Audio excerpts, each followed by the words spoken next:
During 2020, in the middle of COVID, when everyone was stuck at home, bored, and looking for something new, Hoyoverse dropped an absolute juggernaut, and to say this game took the world by storm would honestly be an understatement. It became a phenomenon, played by everyone, loved by everyone, advertised by everyone. I mean, if we were part of the conversation back then, it really felt like this was it for Hoyoverse. The sky was the limit. With this momentum, all they had to do was play their cards right, and things could only get better. And as the years went by, it seemed like that momentum would never stop, because right after Genshin Impact, Hoyoverse dropped Honkai Star Rail, and again, the numbers were insane. The community loved it, and even people outside the usual circle could not ignore it. But with Star Rail's success, people also started to notice something that many players had already realized as far back as Genshin Impact. There were problems, serious problems. Power creep, storytelling issues, a lack of meaningful developer feedback, and those are just the popular ones. Because these games come with an entire package of problems. Problems that honestly should be easy to fix, especially for a company as massive as Hoyoverse. But instead of addressing them, instead of taking the time to polish what they already had, Hoyoverse decided that the solution was simple: pump out more games. And the fruit of that strategy was yet another Hoyoverse title, Zenless Zone Zero. But here's the thing,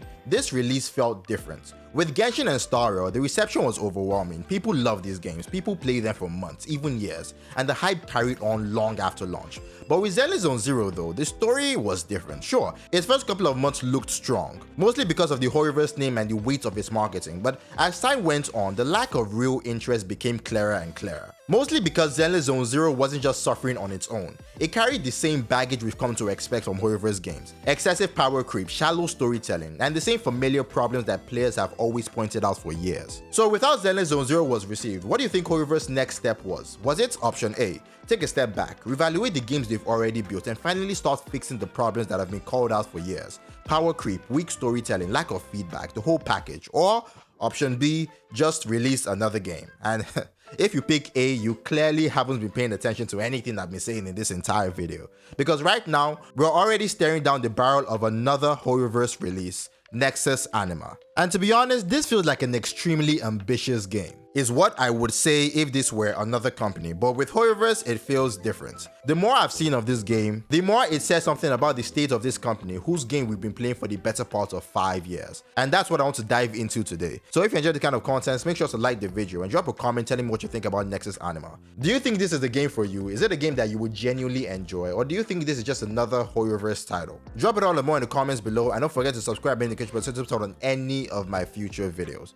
Alright, let's get into it. You see, if I had to describe Nexus Anima in one word, it would be confused. And honestly, I think most of the world would agree, because that's what this gacha game feels like. Confusing in its design, confusing in its functionality, confusing even in its target audience. There is nothing about Nexus Anima that clearly tells me who it's for, how it's meant to be played, or most importantly, what makes it stand out, not just from other Hoyoverse titles, but from the countless gacha games we're going to see in the years ahead. Because design-wise, Nexus Anima feels like a strange love child between Genshin Impact and Zenless Zone Zero, with a sprinkle of Pokemon thrown in. Now, let's set the Pokemon side of things aside for now, because that is a whole can of worms that nobody is quite sure how Hoyoverse plans to get away with. But here's the real problem. Beyond that surface level mashup, Nexus Anima feels incredibly uninspired, uninnovative. There is nothing about its design that makes it stand out, not from the gacha games you already have, and definitely not from the wave of new ones we'll be seeing in the future. And unlike Genshin or Zenless, it doesn't even have the one defining quality that gave those games their identity to begin with. Everything about Nexus Anima's design feels like it's missing that spark, that thing that makes it unmistakably itself. You see, the characters in Nexus Anima feel very similar to what you find in Genshin Impact or Honkai Star Rail, and like both of these games, Nexus Anima feels a little empty. It takes place in the city, but from what we've seen, this city lacks that vibrancy that you would come to expect in a setting like this. When it comes to NPC placements, or really the amount of NPCs that are around, it again feels very similar to what you'd see in Genshin Impact or Honkai Star Rail. But here's the difference. In Genshin, that emptiness actually works. Why? Because the bulk of gameplay takes place in the wilderness, places where you'd expect fewer people and more wildlife and monsters, and sure enough, that's exactly what you find. It makes sense that human settlements in Genshin aren't overflowing with life, because they're not the core focus of the game. They're mostly hubs, spots to upgrade, craft, or restock, while the real adventure happens out in the world. So the devs can get away with those areas feeling lighter because the design itself supports it. But Nexus Anima though doesn't really have these excuses. But here's where it really stumbles. It seems like the game itself is set in cities, beaches, and other modern environments, very much like Zenless Zone Zero. The difference, Zenless Zone Zero is absolutely bursting with life. Love or hate it, nobody can deny that Zenless Zone Zero might just have the most lively environment out of all the major gacha games today, and that's because the devs understood the assignment. If you're building a modern urban setting, players are going to expect it to feel full, vibrant, and alive, and Zenless delivers on that. Nexus Anima, on the other hand, takes the environment of Zenless and combines it with the emptiness of Genshin, and the result is a world that feels hollow, confusing, and out of place. Pair that with the fact that the game doesn't bring anything new or innovative to the table, and you start to see why I called it confusing earlier. Nexus Anima doesn't seem to understand what it's supposed to be. Now, of course, someone could make the excuse that this is just a demo, that the final release of Nexus Anima will be more polished, more lively, and better overall, and honestly,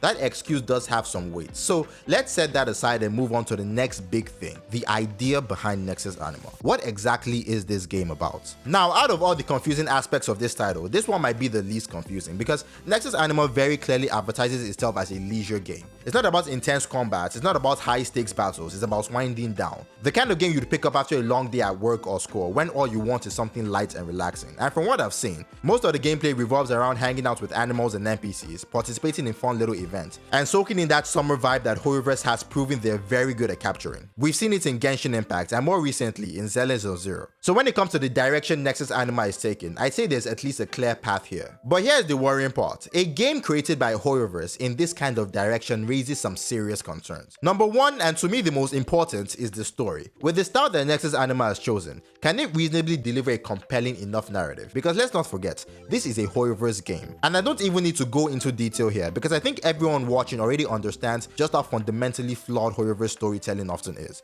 We've seen it in Genshin Impact, we've seen it in Honkai Star Rail. Games that on paper had all the makings of an incredible story. Worlds filled with gods, monsters, and cosmic powers. The perfect setup for something epic. And yet, even with all that material, the writing still fell flat in a lot of places. Now compare that to Nexus Anima, where the world isn't built on gods or cosmic wars, but on Pokemon-like creatures, what the game calls anima. Can Hoyoverse really make a compelling story out of that? One strong enough to not only interest us, but to hold the attention of whatever audience this game is even aiming for? Now, the second big worry is monetization, because here is something I don't think Hoyoverse has really considered with Nexus Anima. By the time this game launches, there will already be 2 or 3 new highly anticipated gacha games out, or just around the corner. Add that to the ones we're already playing now, and suddenly you've got a massive pool of games all competing for the same wallets. At some points, the community is going to hit a wall. Players will start dropping certain games, not because they dislike them, but simply because they can't justify spending on all of them. A hierarchy will form, games that are worth investing in and games that are not. So when Nexus Anima arrives, the question is, what would make someone spend money on a game that isn't about competitive battles, testing account strength, or chasing meta characters, when the whole pitch of the game is just to have fun? How do you turn that into a profitable gacha system? And that's where the concern really sets in, because this is Hoyoverse we're talking about, a company that has proven time and time again that monetization isn't just a part of the design, it's the core of the design. So when you're taking a game with a cute laid-back concept and then add Hoyoverse's obsession with monetization into the mix, it's genuinely concerning to imagine how Nexus Anima is going to turn out. Regardless though, the most confusing part of Nexus Anima isn't just design or gameplay or even the monetization. It is the question of who exactly is the target audience. You see, I said earlier that this is the kind of game you'd play after work or school,